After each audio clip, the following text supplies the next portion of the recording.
Max Verstappen says, yeah, where's the British press? I won the race. I basically just won the championship. I know Lando Norris didn't win, but I'm here.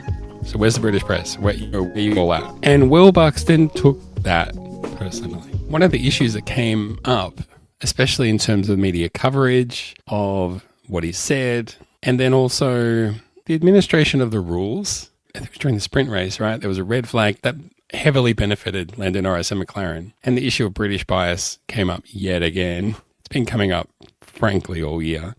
But this time it was about British bias in the race, in the stewarding and so on. But then there was also the comment from Max Verstappen post-race during the interview where he jokingly, and I can't stress this enough, jokingly said, I don't see any British press. They have to run to the airport, or they don't know where they don't know where the press conference is. And it was one of those things that's like, yo, that was very obviously a joke.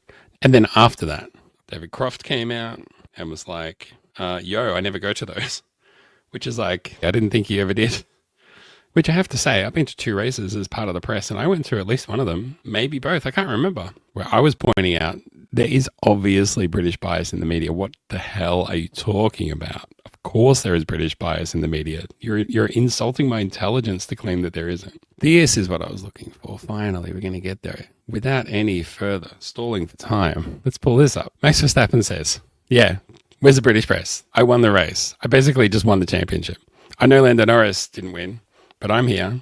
So where's the British press? Where you all at? And Will Buxton took that personally. Max's cheeky post-race dig at the UK press not being there probably needs a bit of context.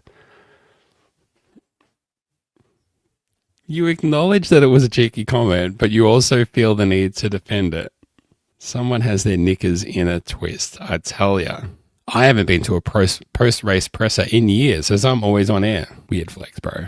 For print press, post-race is a hectic time of driver, pen, and ad hoc team boss interviews conducted in the paddock itself. True. From my days as a written journalist, the balance was always weighing up grabbing quotes in the paddock versus asking a question in the conference, knowing that a full transcript is always made available of the top 3 presser. Paddock is usually a better use of time on deadline. That's fair enough. I would also say I'm a small-time person just generally, but also like even when I was going to the races as part of the press, I had enough of a network that we all shared things between ourselves. Like we got as much coverage of everything as we could. It was very easy to coordinate that. I mean, he's right to say it's recorded. I can get it later. I could run around and do 10 other things and get 10 other stories rather than getting the same quotes that everybody else is going to have at the same time that I'm going to have them from the post-race press conference. That's all true. But that said, it's also like a weak justification. Like, I mean, he's written out this whole book here about he wasn't there or whatever.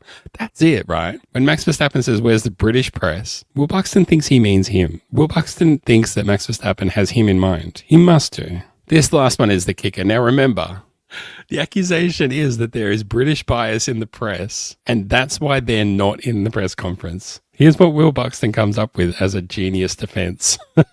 If you're British, then a Lewis, Lando, George in the top 3 probably gives us a bit of sway to being there, but not always. Usually only if there's a controversy that needs addressing would you sacrifice searching out often unique quotes for a fully transcribed official session. So at the same time that he's saying, we never usually cover the post-race press conference in person because you get it later. And his point is, well, as a member of the British press, we'd probably be there if Lewis, Lando or George were there, but not you. What an L. You blew it! You blew it! I've got this video saved and my own comment, and I don't remember what this is. My own comment is bonkers take about bonkers reaction to British coverage of Norris.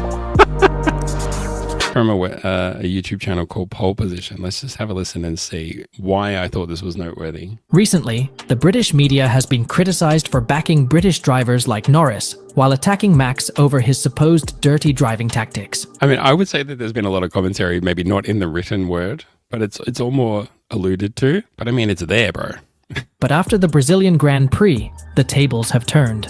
Now, it's Norris facing backlash, with critics questioning his comments and mistakes during the race. Has the tide shifted for the McLaren driver? Now I remember why this was a bonkers take. Because Lando Norris drove a shocker of a race, and because the media pointed that out, that means the table has turned.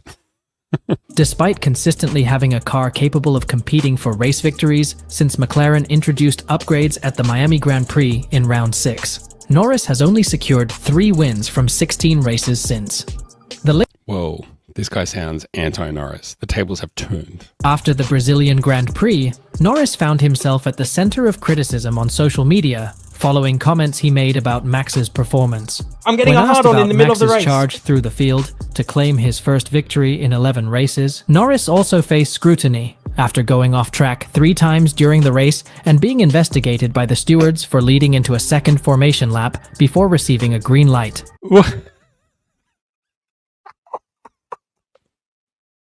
Lando Norris took pole, and then he flubbed the start. And before that, the race start was abandoned, and he got the protocol completely wrong and was investigated for that. And then he went off track multiple times, was overtaken multiple times by other drivers who just, I don't know if it was skill or luck, what you would say. But, I mean, he had a terrible race. It was horrible. My estimation of him as a driver in the wet went way down after that race. And obviously the pressure of the championship is on this year where it wouldn't have been on previously. But I thought he wasn't that bad in the wet, but maybe I'm completely wrong. But again, this guy, he wants to be like, the media are turning on Lando Norris by pointing out all the ways that he drove a shit race.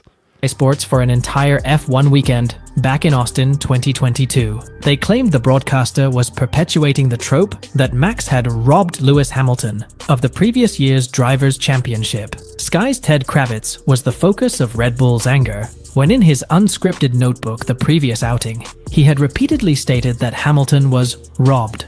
I mean, Ted Kravitz said repeatedly that Hamilton was robbed. Verstappen is around the paddock. He seems very happy with himself.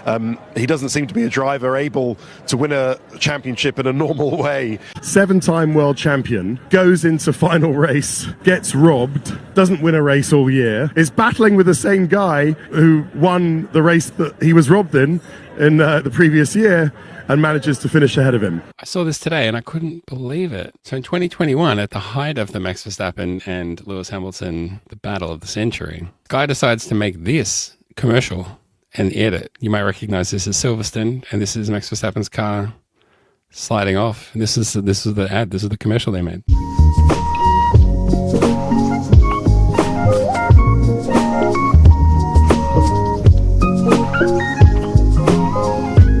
Merry Christmas from us at Sky Sports. Here's Max Verstappen being taken off to hospital because Lewis Hamilton hit him. Great stuff. Just so good. The other thing I was going to point out was this.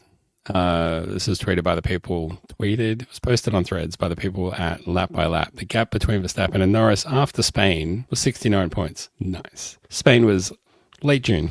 The gap now in mid-November. The gap between them now is 62 points, despite Norris having arguably the faster car. Well, definitely the faster car.